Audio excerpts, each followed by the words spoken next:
Pangit ng pinalit, tang-inang 'yan. 'Di ko kayang tapusin na. Sorry na talong. Yo, welcome sa comment section ng number one male podcast sa buong Southeast Asia at soon sa buong mundo. Anti-Support Podcast. So, ang makikita dito sa channel na 'to, yung mga comments doon sa podcast ng Anti-Support. Binabasa ko yung mga comments. Ayun, binabasa ko yung mga comments. Kung ano yung mga comments dun sa comment section ng Anti-Support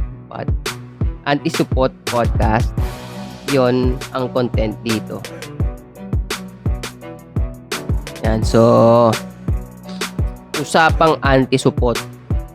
Yon, marami na kami napag-usapan doon, mga naka 14 episodes na ako doon. 14 or 16 episodes. Mga napag-usapan na namin doon. Konting religion, konting about relationship. Actually, pag about relationship, marami. Oo. Male and female nature, self-improvement na applicable sa mga lalaki talaga. Pwede rin sa babae, pero kasi ang babae naman, wala naman pressure sa kanila na mag-improve eh. Kasi bakit mo nga naman ipipressure yung mga babae? Ano yan? Mahal at inaalagaan natin yung mga babae. So, hindi natin sila pinipressure mag-improve. Ilan sa mga napag-usapan doon ay mga events sa mundo, events sa Pilipinas. Ganun. Yun yung mga topic na pag-uusapan doon. Goals and objective ng anti-support. Yun. Sinabi ko sa kanila dati na yung sinabi nila na movement yun, itong ginagawa na to, itong podcast na to, naniwala ako at nagustuhan ko rin yung movement na yun.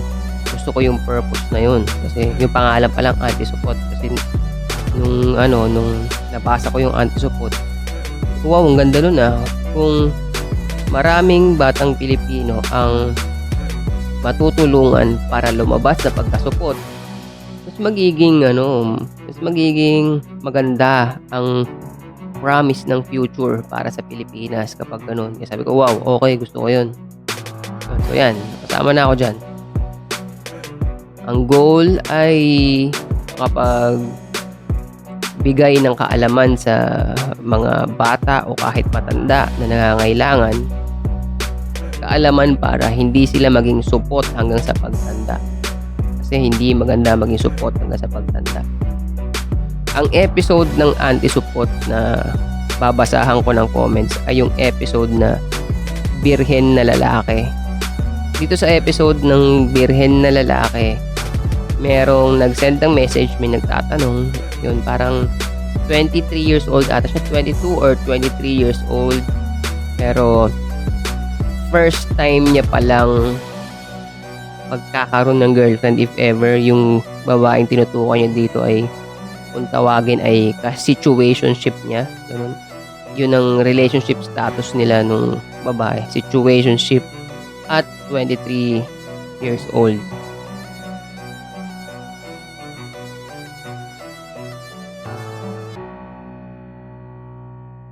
Baka naboboard yung babae sa kanya. So, sinabi namin dito na yung boredom, natural feeling siya eh. Yung sinabi ko dun. Natural feeling siya. Lalo na sa mga babae. Natural feeling. So, yung tendency na maboard yung babae, nandyan talaga siya. So, kapag nangyari, tanggapin. Diba? Pero kapag yung boredom na yan, yung boredom ng babae ay masyado na nagtuloy-tuloy na, lagi na siyang bored, ay may mali na. May mali. So, ang mga reason lang naman kung ba't naboboard yung babae ay hindi kanya type. Yan. Or ikaw rin bilang lalaki, hindi ka pa marunong mag-handle ng relationship. Yun. Kasi pagdating sa pag-handle ng relationship, Ang babae naman maha-handle at maha-handle mo siya basta responsable ka. Pero ang ano kasi dun, hindi yun hindi ganun general na sagot pa rin yung basta responsable ka, maha-handle mo yung babae. Re responsable ba in what way, 'di ba? General pa rin yun, eh. Kailangan gusto ng babae yung pinagkakaabalahan mo. Halimbawa, isa kang responsableng businessman, dapat gusto ng babae yung pagiging businessman mo. Kasi kung hindi naman gusto ng babae yung pagiging businessman mo, kahit magdamag, kahit anong klaseng pagiging responsable ba ang exhibition na ilagay mo diyan, hindi niya naman gusto yung pagiging businessman mo, wala rin, 'di ba? So pagdating dun sa part na yun na businessman ka naman, responsable ka naman, hindi ka pa rin type ng babae, nabo-bored pa rin siya, hindi na para ipilit yun. Hindi na para ipilit yun. Ang ibig lang sabihin nun, hindi kayo meant to be. Hindi ganun yung preference niya, eh. So, hindi na para magpumilit pa. Ikaw bilang responsableng businessman, sigurado meron at merong makakahanap na babae sa'yo na gusto niya yung pagiging responsableng businessman mo. Isa pang halimbawa, responsableng boksingero. Hindi naman lahat ng babae gusto ng boksingero, 'di ba? So, ganun siya. Ganun yun pagdating sa pag-handle ng relationship. Yung pagdating sa usapang boredom. Nabo-bored siya kasi yung interest wala dun, eh. Alam mo yun? So, yun. Yun ang pag-usapan namin dito. Yun yung concern nung letter sender na sinagot namin dito. O game, magbabasa na ako ng comments. Magiging supot ka kung papasok ka sa relasyon.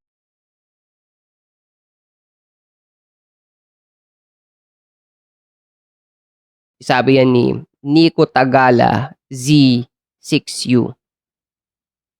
Tama yun, no? Wala sa lugar yun, eh. Makikipag-date ka pero hinihingi mo sa parents mo. Ibig sabihin, hindi mo nga kaya mag-handle pa ng relationship kasi mangangailangan ka talaga ng pera, eh. Pero hihingi mo sa parents mo. Alam mo pag bata ka, nag-aaral ka pa, understandable, manghihingi ka talaga, manghihingi ka. Pero wag kang magiging dependent, wag kang mahuhulog dun sa trap na dahil nakakahingi ka naman ng pera sa parents mo, alam mo yun, talagang tinutuloy-tuloy mo nga yung cycle na hihingi ka ng pera sa parents mo para may pang-date ka. Pangit na cycle yun, pangit. Okey lang kung sa early stage gano'n, kasi wala ka naman talagang pera, pero gusto mong gumawa ng effort para yung babae ay mai-date mo kahit pakonti-konti, puwede yun. Basta okey naman ang finances ng family niyo, binibigay naman sa'yo ng parents mo willingly yung pera na yun, okey yun. Pero basta huwag ka magkakaroon ng mindset, huwag ka magkakaroon ng habit na inaasa mo na yun sa parents mo, yung kumbaga aabuso ka tapos dadalhin mo sa pagtanda. Supot talaga yun, yun. Yun ang point nun na magiging supot ka kung papasok ka sa relasyon pero humihingi ka ng pang-date sa parents mo. Lalim magsalita ni 8 Asset lalo na about spiritual, kaya di lahat nakakaintindi pero goods din naman. Sabi yan ni Jason Repalda 155. O, diba? Galing mo, Jason. Gerson pala, sorry. Gerson Repalda 155. Galing mo, Gerson. All goods daw, all goods ka rin, diba? Appreciate natin yan. Yung mga nakaka-appreciate ay dapat ina-appreciate. Magpasahan tayo ng appreciation. Huwag maghanap sa wala. Busy pa si boss. Appreciate 8 Asset sa pag-share ng experiences and advice niya. Ayan. Sabi ni Dreadnaughty11. Shoutout Dreadnaughty11. Tama si Josh sa sinabi niyang pinapakinggan ang ASP habang may ginagawa. Hahaha. Ngayon, nagde-develop ako website. Malaking ginhawa sa trabaho lalo na may napapakinggan na ganitong ka-solid na content. Nakakalibang at may matututunan. Ayun lang, share ko lang mga ka-Rainbow Geng-Geng. Sabi ni Bobby Dice 1594. Bobby Dice 1594, galingan mo dyan sa pag-develop ng website. Sobrang appreciated yun, yung nakakatulong ng anti-support sa motivation mo para yung trabaho mo matuloy-tuloy mo. Magaling ka, Bobby Dice 1594. Mas maganda pa rin ang humor ni Ato. Sabi ni Talong 123 Babansot 4. Kahit ako natatawa ako nung kaya to eh. Napapanood ko pa lang siya dati. Tatawa ako nung kaya to. Ganda ng topic pero dapat hinimayin nyo muna kung bakit tayo nag-register dito sa Earth. Maraming maguguluhan. Sabi ni Lian TV. Tingin ko ito dun sa part na yung binanggit ko na sabi ko kasi dito. Tayo? Ito dito sa mundo, itong current state natin. Hindi naman to ang original state natin. Ang sabi ko doon, ang original state natin, mga spirito talaga tayo, mga energy talaga tayo. Tapos doon, meron tayong overview kung ano yung universe, kung ano yung earth. Nandiyan na, nag-o-observe lang tayo. Ano tayo? Kumbaga tayo, isang sobrang laking ulap ng energy. Tayo lahat yun. Yun yung original state yun yung original state natin. Tayo lahat yung malaking ulap ng energy na yun. Yan. Nakatingin tayo pababa dito sa universe at sa mundo. So nakikita na natin yung mga tao, ganyan, yung process ng mga bagay-bagay. Ngayon, kasi dito sa original state natin, sa malaking ulap ng espiritu na to, lahat ng gusto natin dyan madali lang. Sobrang advanced na natin yan. Kumbaga yung eternal, pinaka-highest level ng pagka-advance. Hindi talaga masasabayan ng katawang tao natin yan pati sa pag-intindi. Kaya yung experience sa pagkakaroon ng Lamborghini, yung experience sa pagkakaroon ng maraming chicks, yung experience ng successful life, yung experience ng mga aso, pusa, pating. Dito sa spiritual state natin, alam na natin lahat yun. Alam na natin. Ngayon, habang nag-observe tayo dito sa universe, dito sa earth, nakikita natin yung mga proseso ng mga bagay-bagay. So, from spirit, nag-decide tayo na bumaba dito sa earth para laruin yung game dito sa earth. Yun, para laruin yung game dito sa earth. Yun, kaya sinasabi ko doon, kung nasan ka man ngayon, gusto mo yan. Meron lang challenges, nakakalimutan mo kung ano yung original state mo. Kaya yun din yung isang mission mo ng pag-exist dito sa mundo. Kailangan mo maintindihan kung bakit ka nandito sa mundo. Ano ba ang purpose mo dito sa mundo. Gusto niyang himayin. Masyadong mahabang topic kasi yun. Pero next time, gawan natin yan, yung himay-himay na yan. Lian TV. Pangit ng pinalit, tang inang yan. Di ko kayang tapusin na. Sabi ni Talong 123 Babansot 4. Pangit ng pinalit, tang inang yan. Di ko kayang tapusin na. Sorry na, Talong. Ganun lang naman dyan eh. Kahit ako nasa kalagayan mo. Meron akong nakitang video sa internet. Pangit, hindi ko gusto, hindi ko kaya tapusin. Alam mo gagawin ko? Di ba ganito, hawak ko kunwari yung cellphone. Napanood ko yun, hindi ko gusto. Gagawin ko ganito, lock, kasi baba yung cellphone. Tapos magwawalis na ako ng bahay. Magluluto ko ng pagkain yung nanay at tatay ko. Ganyan. Or magbabasa ako ng Bible. Ganun na lang. Ganun lang naman magagawa natin eh. Diba? Kaya mo yan. Sana Talong 123, sana mag-get over mo yan. Pero shoutout pa rin sa'yo. Sports tayo dito. Tingin ko naman dito nagti-trip ka lang, eh. Oh. Yo! Shower out Kuya Josh, Kuya Ching. 2 weeks na sunod-sunod na ako nakikinig dito. Sorry ngayon ko lang nahanap, eh, ha. Kasama ko sa nakikinig habang naka-duty. Good luck sa boxing match mo soon, Kuya Ching, tuloy-tuloy niyo lang 'to. Yan si Don Wonders. Don Wonders tropa yan. What's up, Don Wonders? Hindi natin choice sa magpunta dito sa mundo, 8 asset. May purpose si God kung bakit tayo nandito sa mundong ibabaw at nakatadhana yun kung kailan ka mabubuhay at mamamatay. Sabi ni Aki Share a Gift. Aki Share a Gift. Hindi natin choice. Di ko alam. Sino kaya tama sa atin?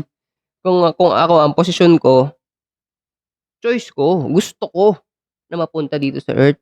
Lahat ng ginagawa ko dito sa Earth, lahat ng kinakalabasan ng mga bagay na ginagawa ko, gusto ko, ginusto ko. Naman, hindi, ewan ko, hindi siguro ako magiging masaya sa buhay ko kung nandun ako sa posisyon na wala akong control sa buhay ko. Hindi ko to choice, eh. Wala akong magawa, eh.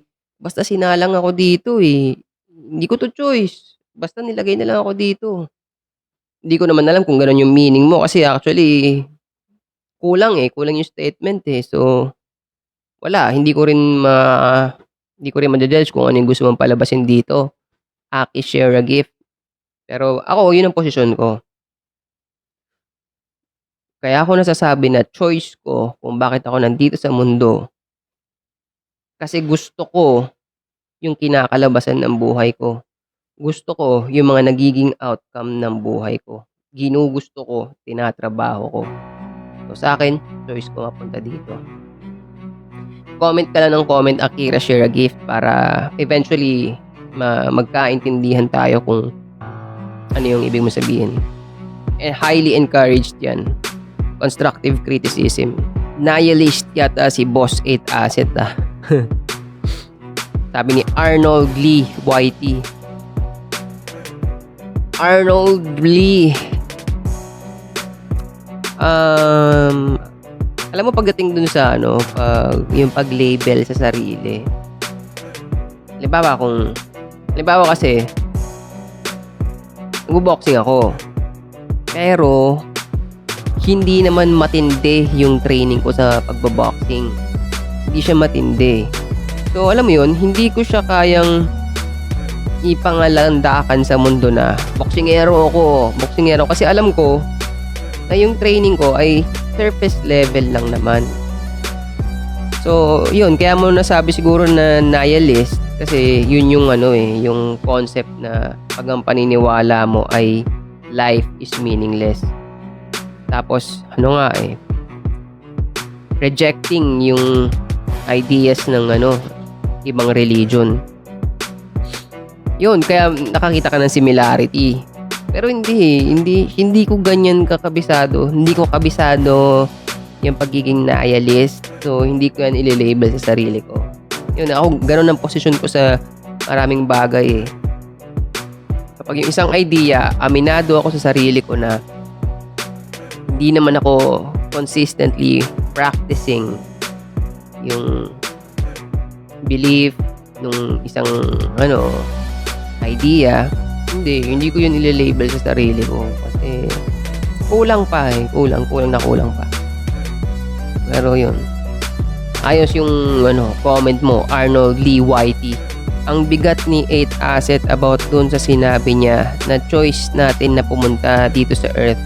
Kasi sa mundo talaga na pinanggalingan natin, one click lang makukuha na natin yung gusto natin. So it means nawawala na yung challenge dun. Kaya tayo naboboring, then may isang portal dun na may chance na mapunta tayo dito sa Earth kung gusto natin. Ma-challenge pero mabubura lahat ng alaala natin. Then dun natin malalaman kung gaano tayo katibay. If ever na mamatay tayo sa Earth, makikita natin yun sa tunay na mundo, yung mga challenges na pinagdaanan natin. Read more. mai maire-replay natin. Pero di naman nagma-matter kung totoo yun or hindi. Ang lesson dito, if maniniwala ka doon, ay bakit ka susuko sa buhay kung meron ka namang infinity life na magpabalik-balik. So it means, gagalingan mo na lang dito at magiging think positive ka sa lahat ng problema na darating sa'yo. Sabi ni Ako si Iaxi. Yun. Nagets ni Ako si Iaxi. Kumaga, nagkaroon siya ng magandang interpretation na kung i-a-apply niya sa sarili niya, very helpful. Magaling. Ako si Iaxi. Ano mas masikip, tomboy o iskinita? Kev 5 R1F. Ano mas masikip, tomboy o iskinita? Tartado! Ulul!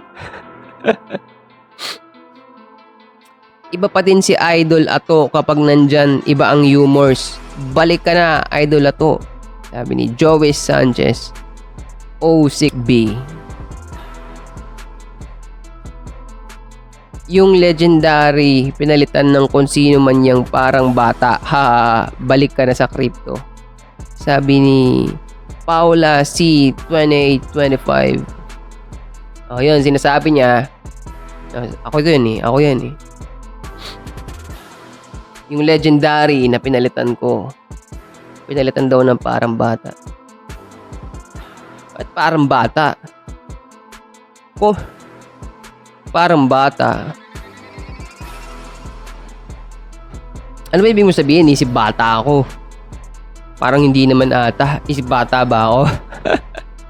O kung iisipin mo yung yung boses ko, yung itsura ko, hindi naman pangit yun, di ba? Mas gusto ko naman sabihin na parang bata sa itsura, di ba? Kaysa parang matanda. Yeah? Kasi kung usapang utak, alam ko na hindi ako parang bata, di ba? Paano ba? Ano ba itsura ng parang bata? Common sense lang sa atin yun.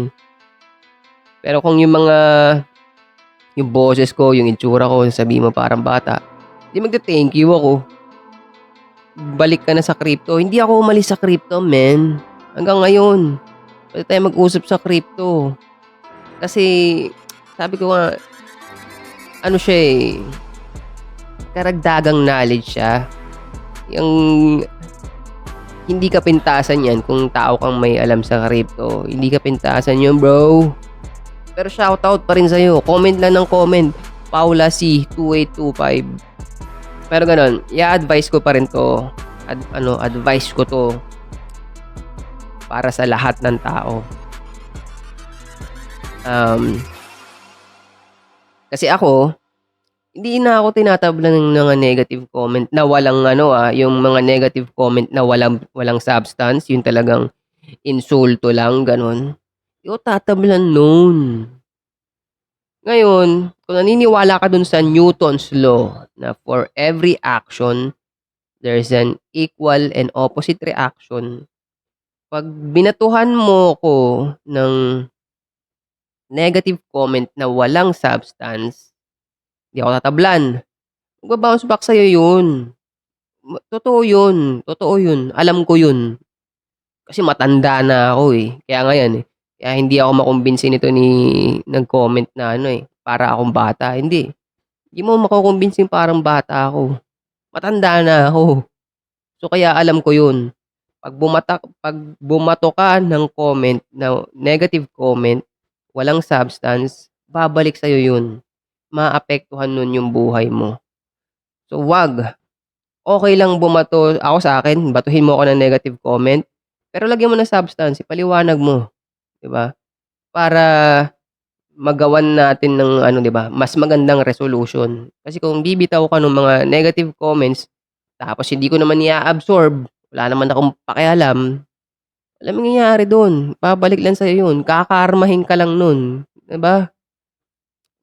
Ako talaga, bukal sa pusong advice, wag na wag niyong gagawin yun. tigil niyo na yung gagawin niyo sa internet na yun na babato kayo ng mga negative comment na walang substance. Kasi dalawa, 'di ba dalawa ang effect nun? Kapag yung binato mo ng negative comment, tinamaan at nagpaapekto, di ano siya, kung gusto mong ikaw bilang nagko-comment na may galit, kung gusto mong masira yung buhay niya, gusto mong magligwak siya, ayun, gano'n ang mga possible na effect. Kung gusto mo talaga yun, successful ka. Kapag yung binigyan mo ng negative comment, nasira yung buhay o nagligwak, congrats, panalo ka, successful ka. Yung isa pang isa pang halimbawa, kung pagkabato mo ng negative comment, hindi siya naapektuhan, hindi siya tinablan, wala siyang pakialam sa comment mo, wala siyang pake kasi sino ka ba, 'di ba? Wala siyang pakialam sa comment mo, sino ka ba? 'Di ba? Babalik sa'yo yun, kakarmahin ka. Baka masira pa buhay mo, baka madamay pa yung kapatid at pamilya mo, 'di ba? 'Wag. Alam mo yung mga salitang binibitawan natin, yung mga words na tumatakbo sa utak natin, tapos 'pag lumabas na siya sa bibig mo, sinabi mo na siya sa ibang tao, merong ritwal na nangyayari dun. Merong ritwal na promise. Yung sinasabi ko sa inyo, 'wag. Para dun sa mga solid na naniniwala sa iniimpluwensiya ng anti-supot, huwag kayong babato ng negative comment na walang substance.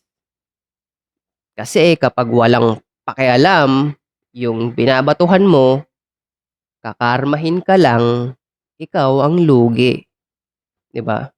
Ikaw, pag-isipan niyo na mabuti 'yan. Yung mga gumagawa ng ganyan, bahala kayo. Pero na lang kung iba naman ang paniniwala niyo, wala na akong magagawa do'n. Bilang mensahero, sinasabi ko sa inyo ng buong puso 'yan na maniwala kayo. Sarap makinig sa earpod habang nagwo-workout, sir, para di maumay kakabuhat. Sabi ni RJP V9. Ayun, RJ RJPV RG putik nagkandabol na ako. RJPV 59. Ayos. Congrats sa pagwo-workout mo, tuloy-tuloy lang, dire-diretso lang, men. Eto, galing kay David Goggins 'to, sa inyo rin makatulong. Puwedeng subukan niyo rin minsan 'pag gumagawa kayo ng mahirap, either long runs or workout, dagdagan mo yung challenge, walang earphone, namnamin mo yung hirap, namnamin mo yung hirap ng pagtakbo ng 30 kilometers, namnamin mo yung hirap ng pagbubuhat ng mabigat. Subukan niyo lang, kasi may wisdom din dun, ayos yun. Kung andiyan lang sana si Ato, gusto ko marinig yung take niya diyan sa topic na yan, hahaha. Sabi ni Ashwe Atu. First, sabi ni Binitor. Una siya, Ano na mga ka-anti-supot, si Boss Ato, ano na ba nangyari? Kasi miss na namin siya. Walang bumabalagbag sa podcast Sabi ni Neutral 1043. Para sa mga naghahanap kay Boss Ato, isang araw lang kasi yan na shoot. Hinati-hati lang ang mga video kaya palagi may upload. Abangan nyo panibagong set. Baka nandyan na si Boss Ato. Sabi ni Judo Fel Pabon. May nag-reply, ay ngayon mo lang alam, ako dati pa. Pero di na dapat punahin pa. What I mean is, hindi importante ang set, ilang episode, isang araw na shoot, etc. Ang pinaka-importante dyan ay yung content, kaalaman, o kung may na-absorb ka ba sa isang vid na pinanood mo. Not the mic, not the video, but the new learnings that you've been or need to absorb. Sabi ni Play and Stuffs. Reply si Jason. Dagdag drama lang kasi if hahanapin pa si Ato. Once and for all, Nag-explain na siya ng side niya sa Telegram channel niya. Kaya ox na yun, sabi ni Jason 1106. O nga naman kasi guys. 3 PM gang, sabi ni Carl Vincent Calyanda. Shibs. Detach sa outcome, yun ang susi. Learn from each other's mistakes. Huwag mag-lock in sa babae, lock in sa sarili palagi. Nadali mo, shibs. Sa spirituality, choice mo na pinili mo ang buhay mo ngayon. Sabi ni King James M6P. Magandang ano yun, magandang belief mo yun na lahat choice mo, lahat ginusto mo, lahat ng nangyayari sa buhay mo, gusto mo at choice mo. Kasi ang ibig sabihin nun pag ganun, you are in control. 'Di ba? Mas masarap mabuhay sa mundo na kaya mong sabihin na you are in control of all the things that is happening in your life. Kaysa naman sabihin mo, wala akong control, wala akong magawa. 'Di ba? Hindi masculine, 'di ba? Supot pakinggan, wala akong magawa, hindi ko naman kasalanan 'to, kasalanan niya 'to, siya kasi. Hindi, sayang oras, trabaho, bakbak, 'di ba? Grind.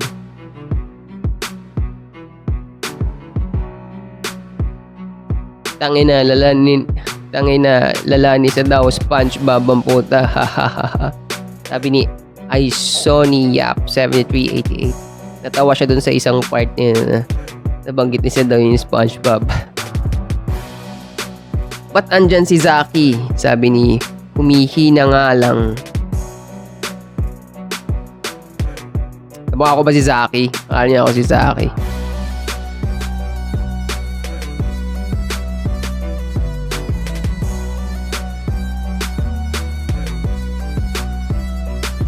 No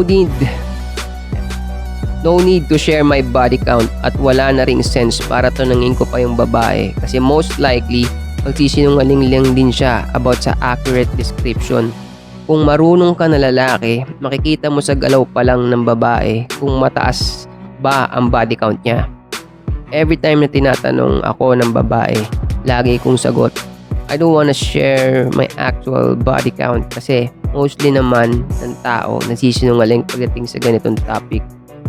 At buti na lang, actions don't lie. Yan, sabi ni Nice Yop 8934. So, ito yung game niya. Kasi anong nangyari dito sa video na to, tinatanong siya nung babae kung ilan yung body count niya. So, yun, sabi niya, I don't wanna share my actual body count kasi mostly naman ng tao nagsisinungaling pagdating sa ganitong topic. At buti na lang, actions don't lie. Approve. Pasok.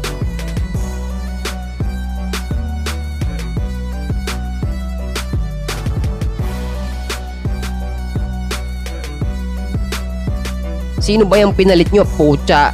Sabi ni Alven135. 8 asset sa lahat ng social media. Tingnan mo sa YouTube ko. Doon ka mag-comment. Doon tayo mag-usap.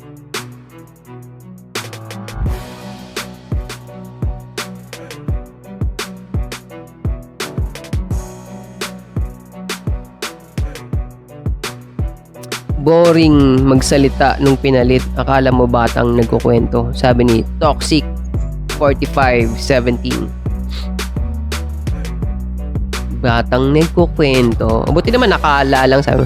Akala mo batang nagkukwento. Buti sinabi mo akala. Hindi mo sinabing sigurado ka. Diba? Shoutout pa rin sa'yo, Toxic 4517.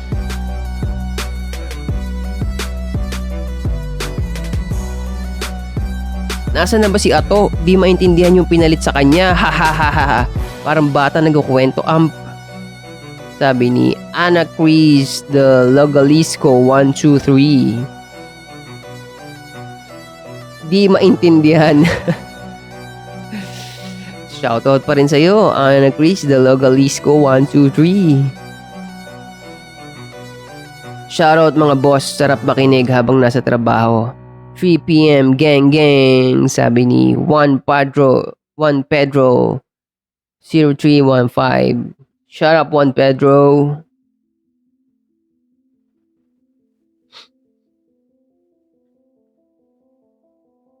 Boss, ako 27 years old nung una nagka-first girlfriend. Pero choice ko yun kasi ayoko pumasok sa relasyon nang umaasa pa sa magulang. Ikaw pa naman papasok sa relasyon tapos hihingi ka ng pang-date sa magulang mo. Sabi ni Nico Tagala.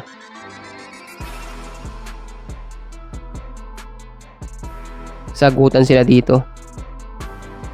Reason at coping mechanism mo lang yun kasi insecure ka noon. At feeling mo di ka makakabira ng ebo. Pero deep inside gusto mo ng kasintahan ng mga time na yun.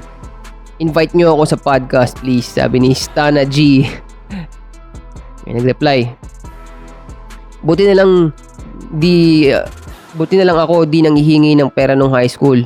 May pera kasi na binibigay sa mga top 5 sa school namin. So yun yung pinagde-date ko. Tas libre pa ako sa gamit sa school at tuition. Scholar si Dingel Bert Austria 6174. Galing mo no. I agree tol, ang sex kasi hindi naman madaling makuha. Yan. As a matter of fact, sobrang hirap makakuha ng sex. It even takes years in order to have sex for some men. Kaya yung iba magiging incel na lang or wala na lang pake. Pero deep inside, gusto din nila dahil adult na sila. Especially kung hindi ka na minor. Lalo pa kung 20, 21 pataas ka na. Diyan karamihan lalaki nag-aalala sa future nila if virgin pa din sila until 28 or 32, which is hard. True! Sabi ni Minecraft De Guzman.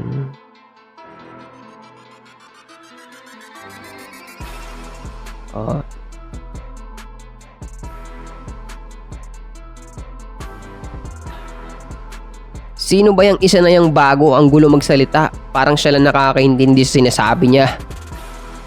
Dapat mag-aral siya kung paano mag-express ng gusto niyang sabihin. Sabi ni Stana BG8HF. Sabi, malalim kasi kaya hindi mo maintindihan. Sabi ni D'Angel Bert Austria 6174. Ulul, malalim kami mag-isip. Communication flaws niya pinupunto ko. Kasi ang gulo. Kita mo naman sa reaction at response ng dalawa. Natunga na lang ng tunga to keep the flow. Sabi ni Stana BJ8HF. Yun. O yan, anong posisyon ko pagdating dyan sa mga negative comment na yan? Okay lang yan. Actually, yan na nga. Hindi na para i-defend yung sarili ko kasi meron din sa mga comment section ng nakakaintindi naman, sila na rin sumasagot. Pero overall, yan, kung saan man makarating yung mga usapan na yan, walang personalan dyan. Huwag nyo pa-personalin. Pagkasara ng cellphone nyo, pagkasara ng PC nyo, pagkatapos ng mga comment na yan, kalimutan nyo na yan, ilabas yun na yan. Balik sa grind, focus sa grind. Yung mga ganyan nangyayaring yan, maliit na parte lang yan ng buhay natin para sumakop ng malaking space sa utak. Tuloy-tuloy lang ang paglagay ng comments. Babasahin ko yun ng babasahin. Alright?